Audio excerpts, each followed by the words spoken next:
Hello, welcome to Life on Rob, where we are going to be looking at another beer, this time by the company Wells.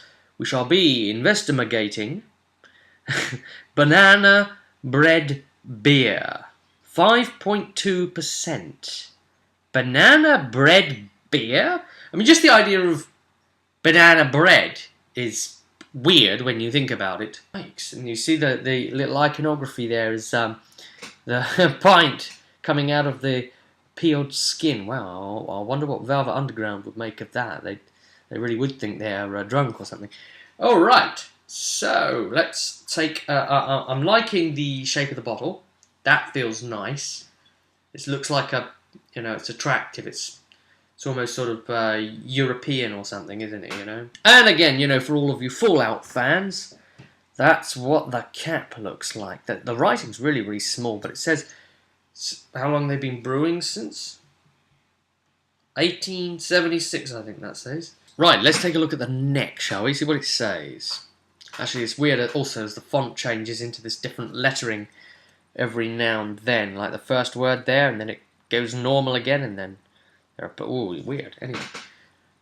An inspired brew made with our own natural mineral water and fair trade bananas. Tempting banoffee aromas and flavours are balanced by the silky richness of a masterful malt blend and the peppery spice of the freshest, ripest hops. Oh, that sounds exciting. I do like a nice banoffee.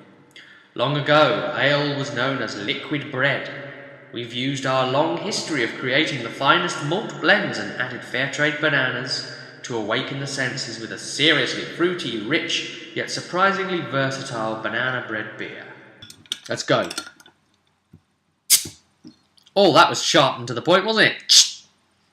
All straight there. Well, hello. Look at the head this thing gave me. That's like... that's crazy. Oh, man, I could... scoop that off and eat it with a spoon. I mean, it's got all the seriousness of a beer. It's got the right flavours there, but there is that element of like banoffee richness. I wouldn't want to have it with a banoffee tart or something because I'd lose the flavours of the drink. But gosh. There's this real sudden kick of sweetness, like the banana flavouring in that, as soon as you've got it in your mouth at the forefront initially, and then takes over the toffee, takes over after you're beginning to swallow it. You're left with that element. That's nice. And then the two leave a balance together as a faint aftertaste with the bitterness of the fact that it's a beer as well, and the flavours that you're left with there that you'd be expecting. The right sort of way that you can feel it dehydrating you, and the way that alcohol is a diuretic. It's weird that, isn't it? How like on a day you might be thirsty or something and think, I really, really could do with a beer right now. It's cool, I've done a lot, but it actually makes you thirsty, doesn't it, in theory, alcohol? That is nice. Really very pleasant.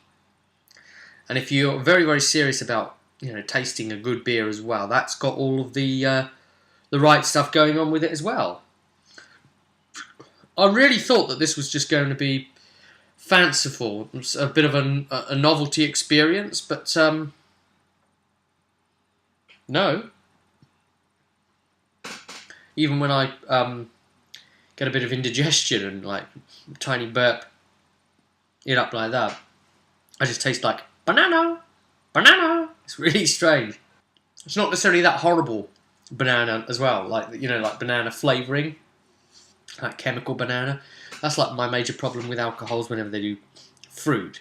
It's like when you do the Smirnoff with apple.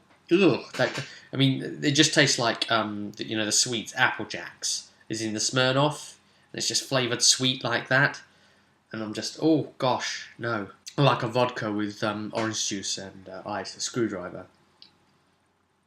Nice and simple.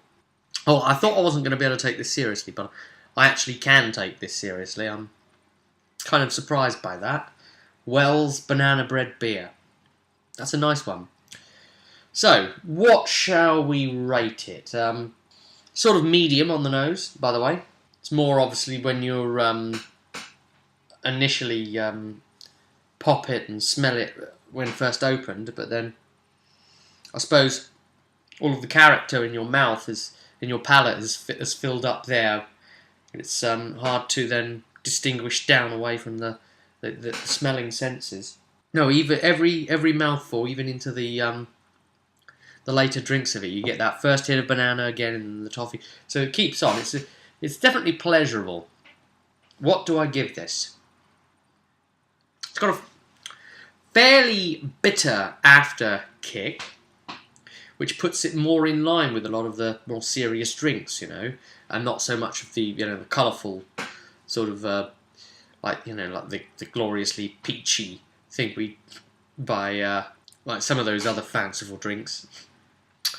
So, I mean, on that regard, I'd normally give those a 3.5, 3.5, I should say, 3.5 pints. Very nice, very pleasant. I'd say the balance at the end is perhaps, the bitterness you're getting there is perhaps the way that it's becoming rich together. And while I don't mind a bitter, I don't think I'm enjoying the balance as much here. There are certain drinks that get it right, but I don't think it necessarily lends itself to be needing that at the end. So no, I'm actually going to venture a 3.5 pints on this as well. However, if you do like a bitter aftertaste, then you're going to want to call this a 4-pinter. Surprisingly nice drink. Every mouthful is exactly what they sell it to try and be. So why don't you go out and venture and try and get a banana bread beer yourself? Try it for yourself and you'll see what I mean if you think that it might be your kind of drink. But thanks for tuning in, and I'll see you at the next one. Ta to the Raz.